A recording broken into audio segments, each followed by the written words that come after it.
Hey, welcome into the Husker247 Podcast. I'm Mike Schaefer, joined by Michael Bruntz here on a Thursday, as we are going to dive into some of the happenings going on in Nebraska football this week. Michael Bruntz, Brian Christopherson, other members of the Nebraska media were able to meet with Terry Bradden, with Addison Williams, with returning Mike Ekeler, as they had a, joint press conference, if you would, even though they all spoke individually. I don't know what you would call it, but it was a press conference, introductory press conference for new coaches, and an opportunity to meet some of the new people tasked with helping Nebraska move forward as a program. Bruntz, you were involved with both of these. 6 different coaches have spoken in total now. Did any of the coaches surprise you with either their personality or, went against what your expectation was or what they had to say? Were there any surprises that came out of the 6 people that talked? No. So I guess full disclosure, I was not covering Nebraska when Mike Ekeler was here. Like that, that was in the wandering years. So I didn't get the full Mike Ekeler experience the first time around. And I appreciate Mike Ekeler because there's always a few things that he threw in there. There was apparently an old saying, and I'm going to ask you if this moves you at all. Okay. He goes, "There's an old saying, my ass, my hands." Does that mean anything to you? Like, is that at the front of your lexicon? Is it like no one should be spanking you unless you spank yourself? It's definitely not at the front of my lexicon. I know I've never said that phrase before. Yeah. No. I'm trying to figure out what it means. I think it's basically like his responsibility. I don't know. It's an old saying, but one that I have apparently I'm not an old enough soul to know that didn't phrase. Make it to you. No, so Never that was a little bit that was lost on me. But I think he probably deserves the most attention, I guess, of the 3 that talked, and here's why. If he does a 90% job, like we gave him an A-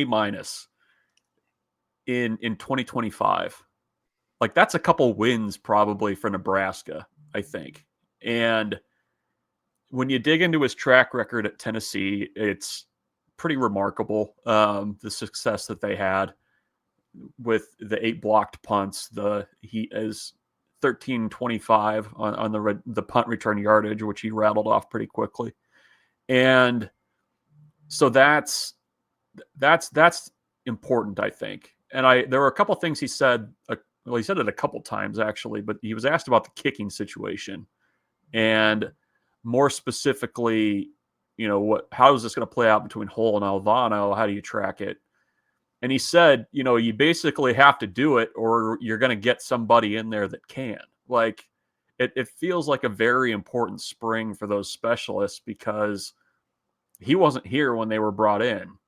And I mean, I can't imagine that Nebraska is going to run them off, but you have that second spring window, transfer portal window, and you could see a situation where like Nebraska would potentially need to go get somebody else out of the portal if they feel like they're not getting what they need out of the specialists that they have on the roster now. Something to watch. You said it a couple times. I mean, I think that kind of gives you a read on the importance and level of expectation that he's brought over there. Like, and I think he's the type of guy that can set a good culture of special teams, which I think Nebraska has needed for a long time. Not, that predates Rule and his time at Nebraska. Yeah, I mean, there's really no question that if he can provide any of the production that he had at Tennessee for a Nebraska special teams outfit that's largely been bad, it would be arrow up for the team overall. I'm always fascinated because, like, there's a part of me that if I was going to push back on what Mike Ekeler did at Tennessee and why it's not going to be transferable at Nebraska, it would start with the athletes that they have there that he's working with. Like, I'm curious how he will feel halfway through spring football if he has the sort of athletes available to him. And I'm not talking just like return guys, but just a coverage unit to be able to set up those blocks. Like, or is that something that he can coach out of people? Because that's one of the things that I don't know with special teams.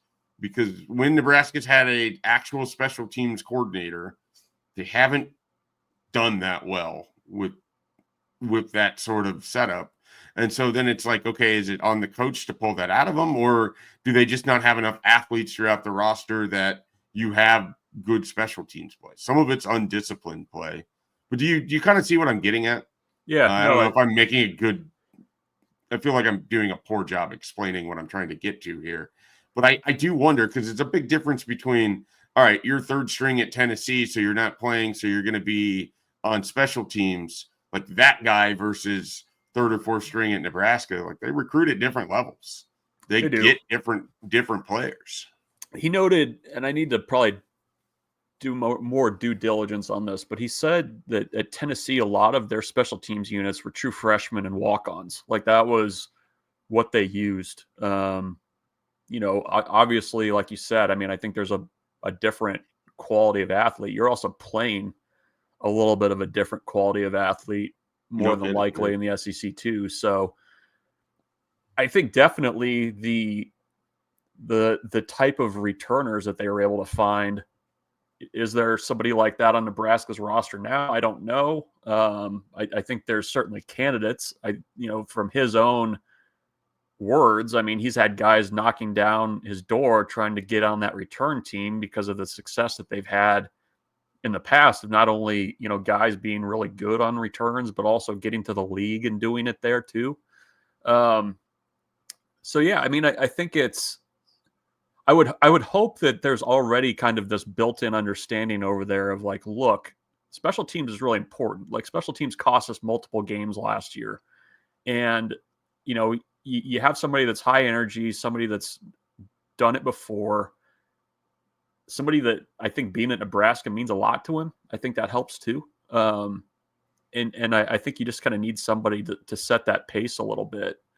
And, the other thing I think that's kind of unique for Ekleler, I mean, he's always had to split duties. I mean, even at Tennessee, he was coaching outside linebackers, and, it's only special teams with him now. That's all he has to focus on. It remains to be seen whether he's even going to have to go out on the road recruiting right now, whether or not, he's going to be one of the 10 counters that goes out and recruits. Matt Rule initially said he didn't think it would be. So that's interesting to me too. I mean, it's a lot of focus on just how do you get better in those groups. And, I think if you are able to get some kind of turnaround there, I mean, that's a change from 2024 that could potentially win you games. Or not lose you games, at least. Did it come up as to whether Nebraska plans to just fair catch and take the ball at the 25 on kick returns now? It did not come up yet. They returned a lot of kicks and punts though. Like that, they returned a lot of punts. The kicks, I think, was that felt like a little more league average, or average across the board. But the punts and the punt returns and coverage, like everything about the punting side of it, is the numbers at Tennessee are just staggering. Yeah. I actually don't have a huge problem with returning kickoffs. I think my problem is the decision making, like knowing when to do it, because I think that's always been something that I get frustrated by. Is it the decision making never seems to be dialed in enough on like, okay, if we're going to try for a big return here, when am I going to do this? Because I think at times in the past few years, the just decision making and the feel for when to actually bring it out and when to not has been something that's hurt Nebraska.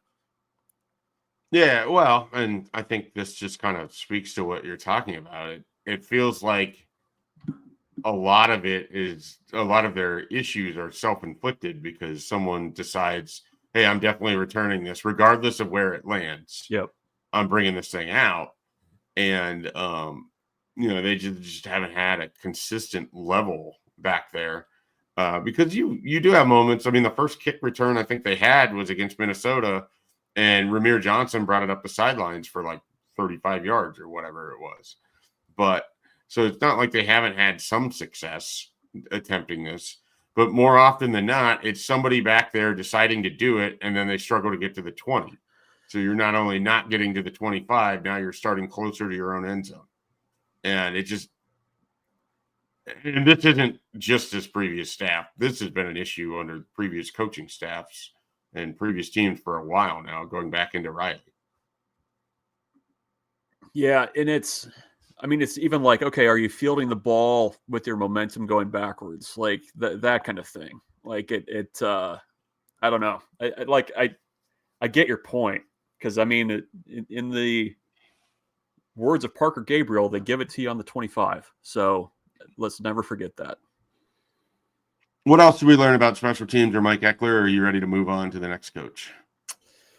I think we can move on. I think we've probably written on the site enough about Mike Ekeler and everything he said.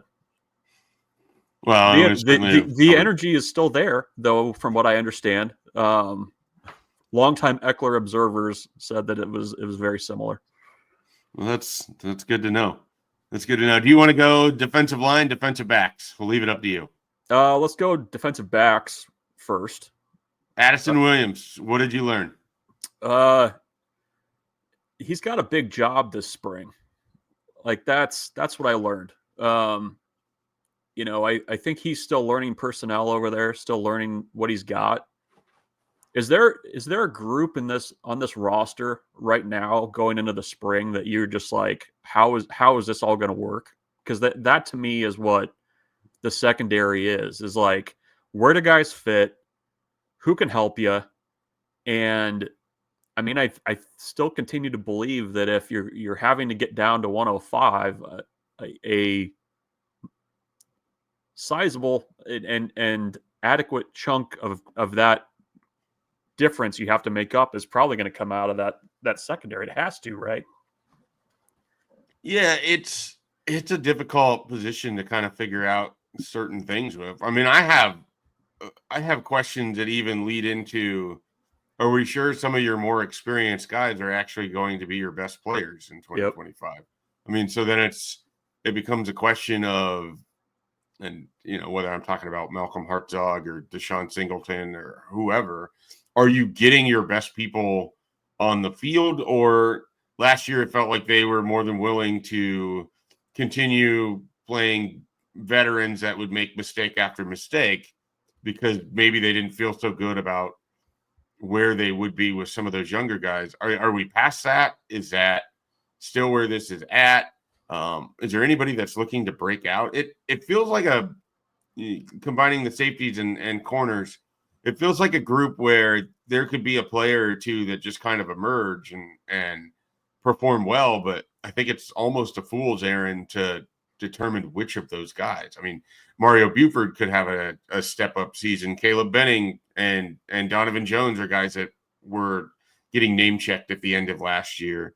Or could it be Larry Tarver or one of the new freshmen or what have you? I mean, there's just a lot of different options out of that defensive backfield. And then you have a guy like Justin Rhett, who we never really talked that much about when he committed to Nebraska out of the transfer portal. But is that someone that could leave a mark on things and really take advantage of some potential playing time opportunity that wouldn't have been at Georgia, but could be available for him here at Nebraska?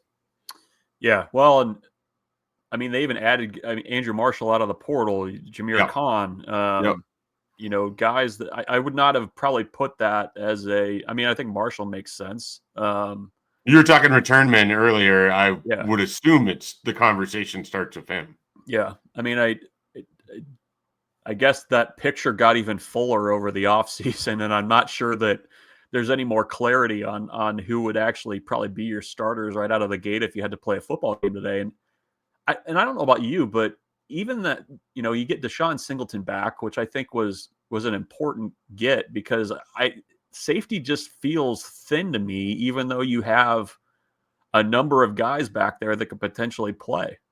Yeah.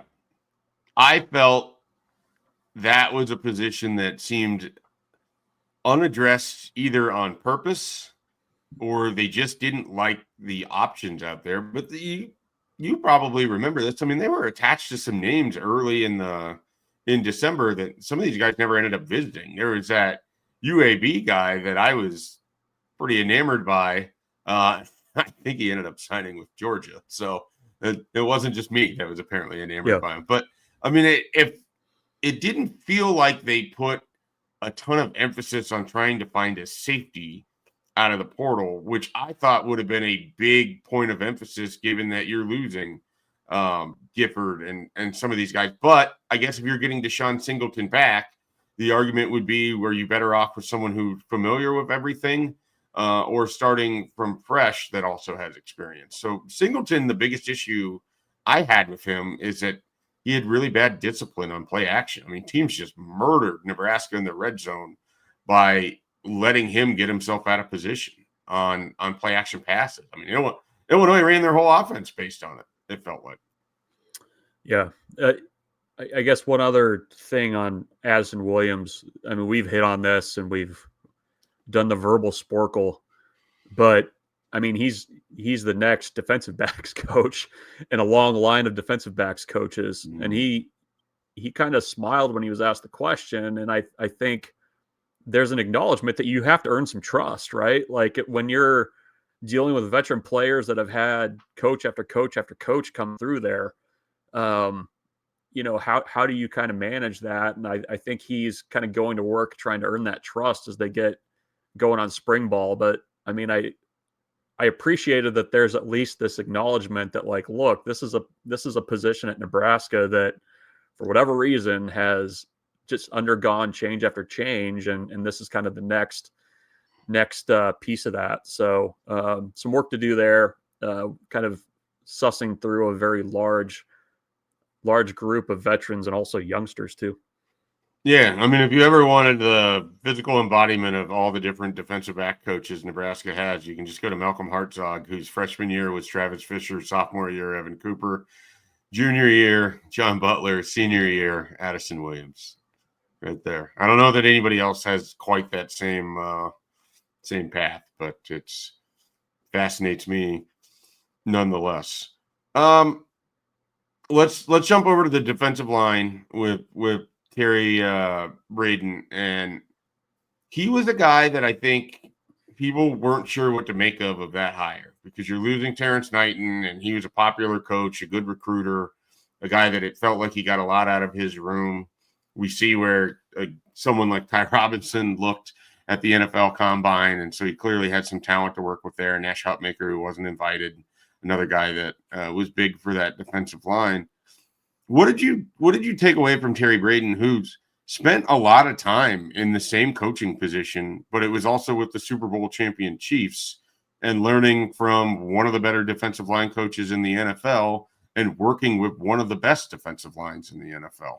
Yeah, no, I think, you know, high energy, that was pretty obvious. You could see where, you know, he would be pretty good at building relationships quickly. You know, I think, you know, he worked in an organization that is very family, kind of felt like a big family. I mean, there hasn't been a lot of change over there.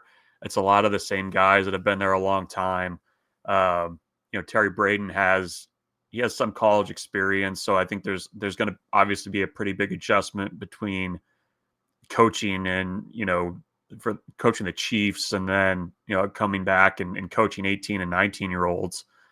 But, you know, he's obviously a guy that Matt Rule really liked, because, I mean, you have to remember, they basically waited 2 months for him to finish up the NFL season. So that's going to be a group that I don't think he's going to be on an island. I mean, I would expect that Phil Snow is going to be involved somewhat there with the defensive line.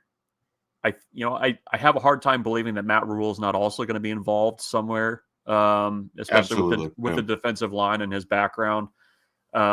because I think that's been one of the reasons that his defenses have tended to be pretty good, is the focus and the attention that they put on the line. So I think it's a good hire. You can see where he would be really good on the recruiting trail too. So I'm eager to kind of see how that goes. But he's kind of walking into a unique situation too, where you've got, two very important veterans going out the door, some young guys that you can build a little bit around, but you've got to be able to, make a tootie out of what you got there. And he's going to have to get to work quickly in the spring. I want to ask you about one specific defensive lineman, because it's just kind of was thinking about him while we were having this discussion. Where does Cam Lenhart fit into Nebraska football in 2025? I think he's kind of an intriguing player when you're boiling down a position group, because I can sit here and wax poetic about Riley Van Poppel, as I often do. Lots of people were excited about Keona Davis, I think for obvious reasons, because of the size, speed, and now with the experience coming into its second season. Lenhart was a guy who got off to kind of a fast start to his Nebraska career, and then I don't know if he hit like a speed bump. I don't know what you would call it, but no one talks about him. And I'm kind of fascinated where he ends up playing. And part of it is they were deep on the defensive line. So it's not because he's bad or anything. They had a lot of guys to work through, and he didn't redshirt last year in the same way that Van Poppel did. But he's a guy that I'm curious, what is a Cam Lenhart in this program here in his third season? Kind of at the point where you're thinking, okay, this is when a guy is ready to really sort of take off. Yeah, Brian asked on the board the other day, who along the defensive line improving would make that position coach, their year a little easier. And I think in some ways Cam Lenhart's kind of the forgotten guy. I think you're right, and I don't know if he plateaued. I don't know if that's fair to say. Yeah, I want to be very careful on how I phrase it, because he had 3 sacks against Colorado, and it was Colorado. They're not a great offensive line, but it just felt like, as disruptive as he looked at times as a freshman, we didn't see it as much as sophomore year, and we didn't see him as much. Yeah, I think part of that is, you had Jamari Butler emerge. I mean, he was out there, stayed healthy, this past year. James Williams was kind of it felt like Nebraska was much more willing to go situational with some of their rotations as the year went on. James Williams was the third down guy. And Cam Lenhart to me is somebody that's just steady. He's fine against the run.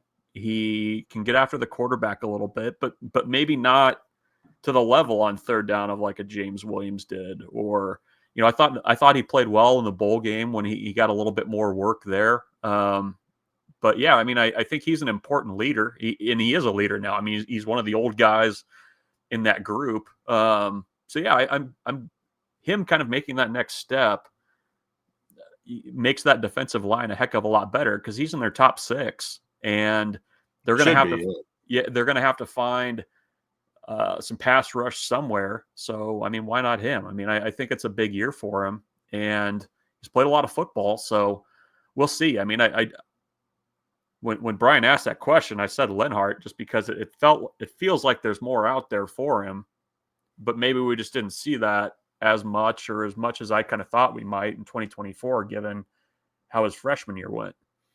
Yeah, I think that's fair. And I'm also curious about what he could look like here this spring and certainly next fall. Anything else you want to cover on the defensive line?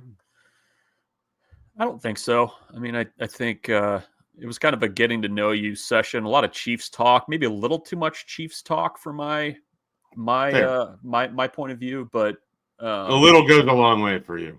Yeah. I mean, I had my fill before, but I'm good now. So we can talk other fun things like spring weekend or whatever they're going to do. Yeah, well, we have more indication now than we did yesterday as to what Nebraska is going to do on April 26th in lieu of a spring game that it has canceled. Bruntz, would you like to tell the good people listening what they can look forward to on what do we call this now? The Husker Games presented by FNBO. Okay. Well, we got a corporate sponsor. We got a nifty name. What do we have to look forward to? Are players going to show us how to balance a checkbook?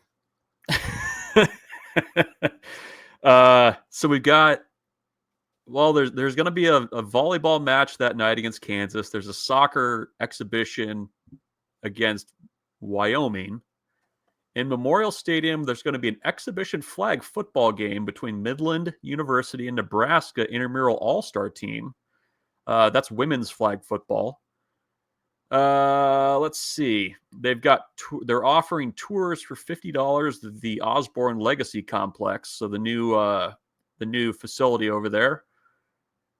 A food. You get to be in one of the sleep pods if you pay $50, or is that extra? I don't know if you can like upgrade. Like, can you pay $100 to get a little nap in the sleep pod? Or you send your kids on the tour and you pay the $100 so you can be in the sleep pod for 20 minutes. $100 gets you a quick dip in the recovery pool. Maybe that's what you get. But now Troy Dannon really finding new ways to find value and replacing that income lost. Yes, from the spring game. You got to salute it. So the football side of things, because that's what everybody cares about. Maybe you care about the sleep pods. Not our banter. Yeah. So $10 for adults, $1 for kids gets you into Memorial Stadium. You've got 7-on-7. You got skills contests similar to the NFL Pro Bowl and other competitions featuring the 2025 Nebraska football team and some Husker football legends participating in skills and competitions and contests.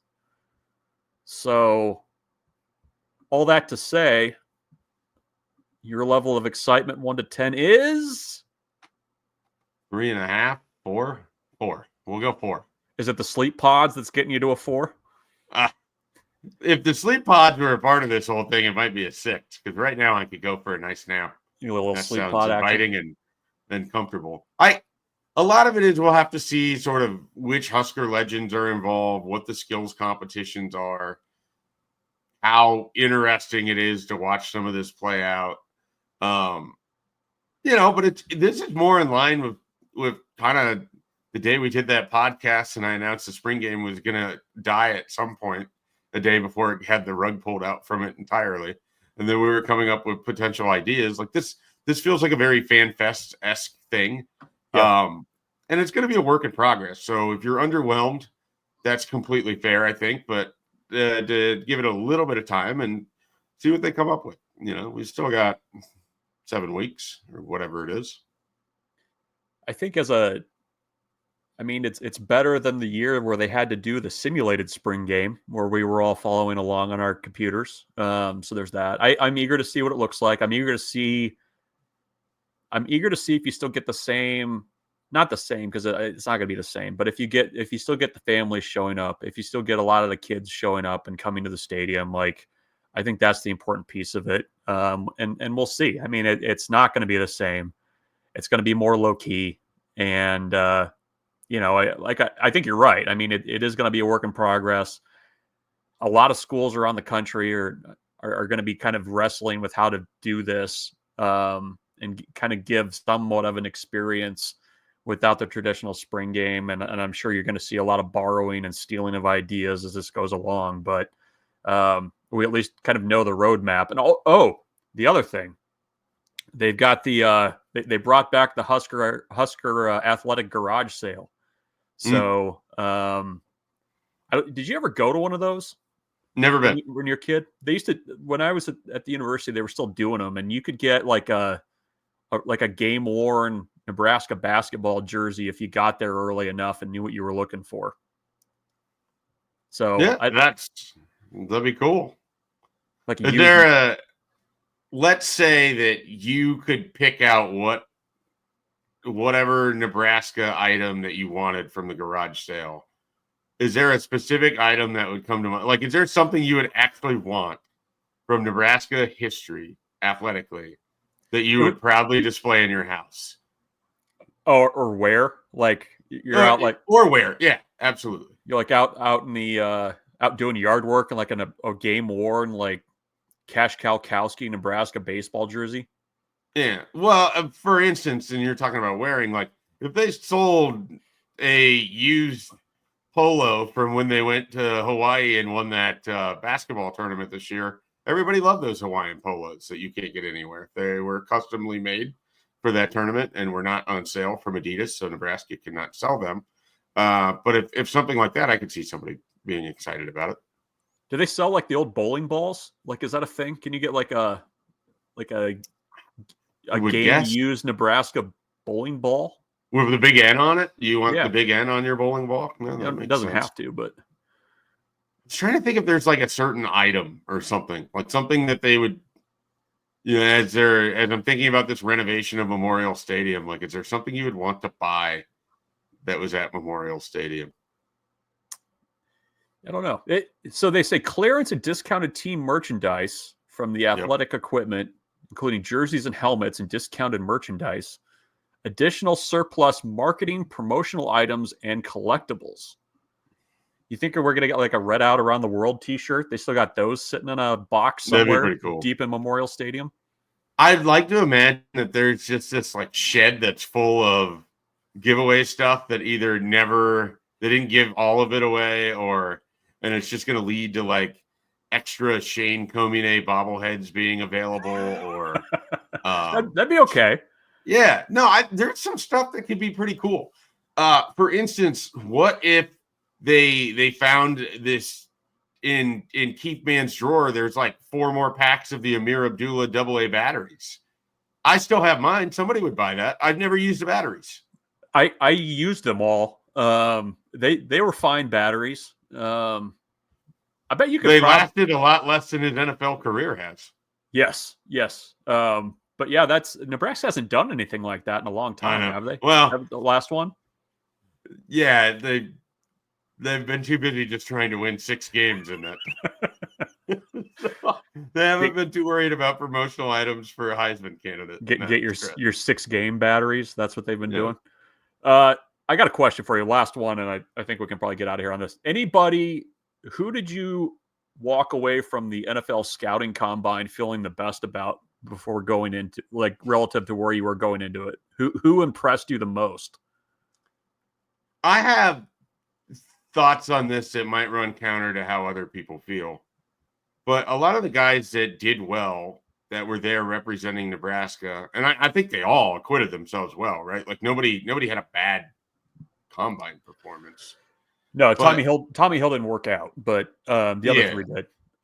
But I mean, so at least in the sense of Fedoni and Robinson, these were top 100 recruits. Like, these were highly rated guys that were sought after by a number of colleges around the country, that were big recruiting wins in the moment, that were supposed to be core members of Scott Frost bringing Nebraska football back to prominence.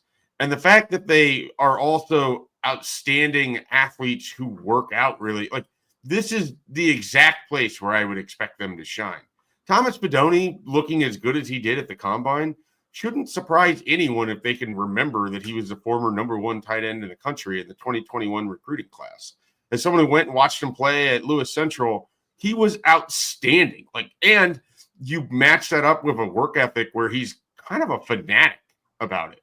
And so I wasn't surprised by that. It doesn't mean that he's going to have the ability to just drop in as a number 2 tight end in the NFL and seal the edge. Like, he's still got a lot of growth in areas where he can get better. But in both of these cases, and really Isaiah Nair as well, they're all really good athletes. And I feel like the combine was only going to enhance that fact. And if Tommy Hill worked out, I think it'd be the same as well. And in the case of Hill and Robinson and Fedoni, all 4-star recruits, top 247 guys. Like, that, it should feel kind of simplistic sometimes to assume that they're going to look really good in a setting where previously they had looked really good, and that drove a large amount of their recruitment to begin with. Now, where we get into the question is, were these guys used well enough in their career at Nebraska? That's always the one that you can't really answer. I mean, I look at an Isaiah Nair, and I don't think there's a lot that you could have done differently with him. I don't think he played well enough for Nebraska at times. But a guy like Thomas Fedoni, yeah, I think he could have been used a lot differently, or put in areas to be successful in ways. And I think Ty Robinson maximized a lot of his last 2 years at Nebraska, but none of their performances shocked me, or the numbers shocked me. The all-around dominance of a Ty Robinson, in a lot of ways, it felt like it was confirmation of what we watched last year. He was really good, and he's a really good athlete, and it was cool to get to see him display that on that stage. And I think he made himself a day 2 guy. I'd honestly be shocked if he falls into day 3 at this point. At that size, the ability to play multiple spots on the defensive front, like I kind of expect him to be the first name off the board for Nebraska and to be a day 2 player, and if this was before the season, I would have thought that was Tommy Hill, and that's how much things change. Yeah, he's not so big ass Ty Robinson anymore. He weighed in at 288 pounds. But I hope that people have his ass, his hands. For that, is that what that means? Slimming down? I have no idea. I don't know. I have no idea. But no, I think seeing his time, like the 4.83, you got a guy that's 6'5", 288, running a 4.8, chasing after you. Like that does not sound like a fun way to spend a Saturday afternoon to me. This is why we're not quarterbacks, Bruntz. Yes. Among the physical reasons, there's also the mental makeup that we might both lack. Yes. Yes. Yes. So, but yeah, I was. It was good to see those guys. It was good to see Nebraska have guys at the combine, and it was good to see the guys that showed up perform well, because it's, as we've talked about on here, it's gotten a little bit thin with guys who are potential difference makers from Nebraska in the NFL. Like Levante David's only going to be around for so long. It also reinforced to me, and I'm getting off subject, and I'm going to throw something out there that's really stupid to do at the end of a podcast, but it also reinforced to me that I felt Nebraska underachieved last year. They should have had more wins. They had more talent on that roster. They had difference-making players. They had guys that could have been utilized better, and it's hard for me to erase that from how I feel about the 2024 season. The combine only added to that. Yeah, well, and certainly looking ahead, I mean, there's not another Ty Robinson on this roster right now. And how you hope that Van Poppel can become that. Right. Yeah. Physically, he might be at that point. I mean, right now, it doesn't look like he can be in the same photo of other defensive linemen without making them feel bad. No. But, I think it would be quite an assumption for anybody to be the next Ty Robinson. But if there's someone on the roster right now, that's your best bet. Yep. That's all I got. I got nothing. I was just curious about the combine thoughts. So do what you will. Well, what I will do is I will instruct the good folks listening to this. Check out Husker247.com. Plenty of coverage, everything going on with Nebraska. We got your baseball coverage, where Bruntz had to unfortunately let us know that Mason McConaughey will not be playing with Nebraska the rest of this season. We've got your basketball coverage, where Brian Christopherson has unfortunately had to let people know Nebraska basketball may not be playing much for the rest of this season with how things are going there. We got your recruiting coverage, where I let you know about St. Louis and Nebraska's latest efforts there. Plenty of other things going on, lots of visitors, and lots of people putting Nebraska in their top groups as we kind of move into a heavier focus on the 2026 recruiting class. So all of that and more can be found at Husker247.com. Be sure to check out all of our podcast offerings. Like and subscribe, whether on YouTube or wherever you get your podcasts. This is Husker247. We'll catch you next time.